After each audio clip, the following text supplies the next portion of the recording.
So it's safe to say we've been going a little overboard with the overtone of late. But sod it, why stop a good thing? We're gonna keep on keeping on with a little slice of sunshine. Summer is well and truly pending.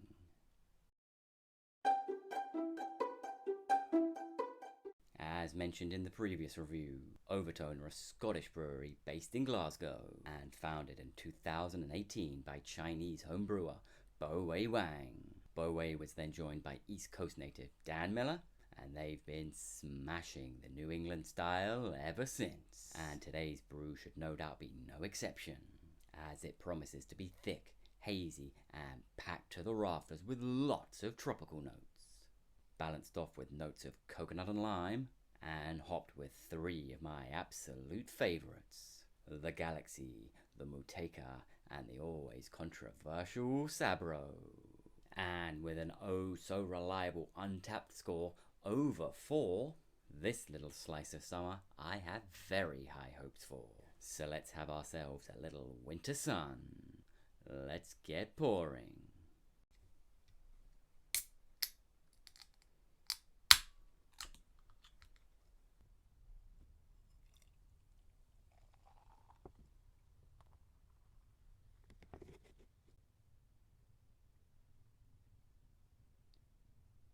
So it is very tropical, as you'd no doubt expect. Getting notes of passion fruit and guava right up top. Maybe notes of citrus and orange in there too. And of course a little bit of pineapple there as well. And it does have a subtle creaminess about it. No mention of lactose, but they have brewed it with oats, so that does bode well.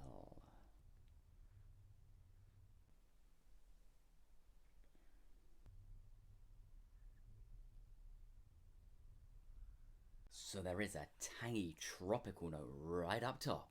Passion fruit really at the fore too.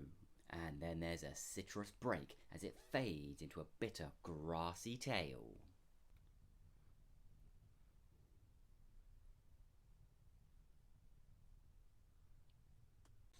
And although those tropical notes are the first thing that really tickle the tongue, it's those citrus notes that really start to take full hold. It starts very fresh, but it does quickly fade into a rindy bitterness. And there is just a subtle oiliness there too, before that tail leaves you with that said grassy finish, which really does coat the tongue and linger there long.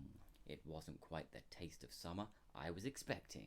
Instead of palm trees and beaches, it's more back garden with the lawnmower.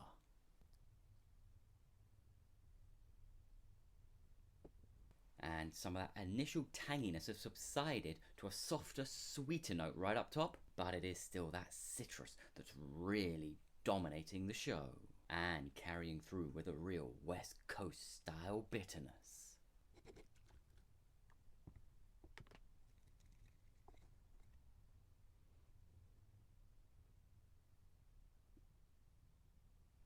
And although there is a little softening up top, a little bit of that creaminess is starting to be found, it is still those big, bold citrus notes that are really dominating and carrying through beautifully into what is now a grassy and almost earthy bitterness in the finish. Or maybe a little less earthy and a little more woody. It really has conjured up images of a fenced off back garden, a lush green lawn, and maybe a big old tree right down the bottom.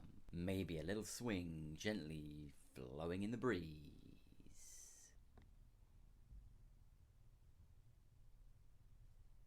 And if anything, it's stone fruit or even a white grape that's more dominant than the advertised tropical notes. Even though this wasn't brewed with the Nelson, it's definitely got a little something of the suave in about it.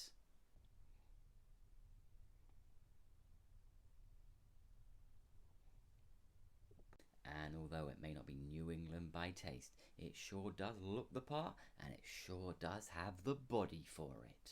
There is a super smoothness and a real fluffiness to it. All it's really missing is the creaminess of flavour to back it up. It definitely has caught me somewhat on the hop, as I had been expecting something to resemble a classic New Englander. But in Overtone's defence, they've listed it as an IPA and made no mention of being a New Englander at all, other than that hugely tropical and creamy write-up.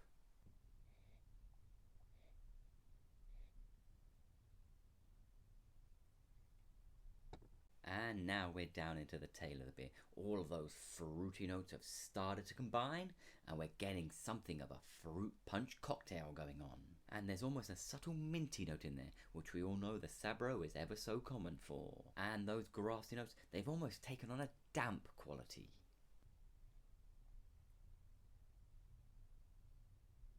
So this one caught me right out. That tropical write-up had me conjuring images of New England, or more of a tropical desert island to be exact. But it sure twisted things up on me, as tropical isn't exactly the first thing that springs to mind when you get stuck into this. Oh no, far from it. It's big, bold citrus that really dominates the show. And with that huge, grassy West Coast finish, you could almost be forgiven for thinking you'd picked up the wrong glass. And those vibes carry on all the way down. Now, like I said, that was purely on me for fooling myself there, as the can clearly does state right here, IPA.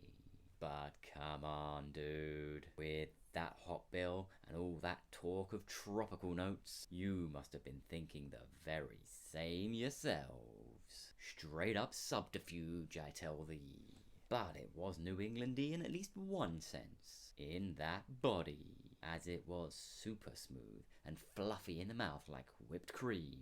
Just sadly, it didn't have any of the flavour to back that up. But as far as a good old-fashioned pre-New England IPA, it sure wasn't half bad at all. Clean, smooth, and big flavours that carry right from the top all the way to the bottom.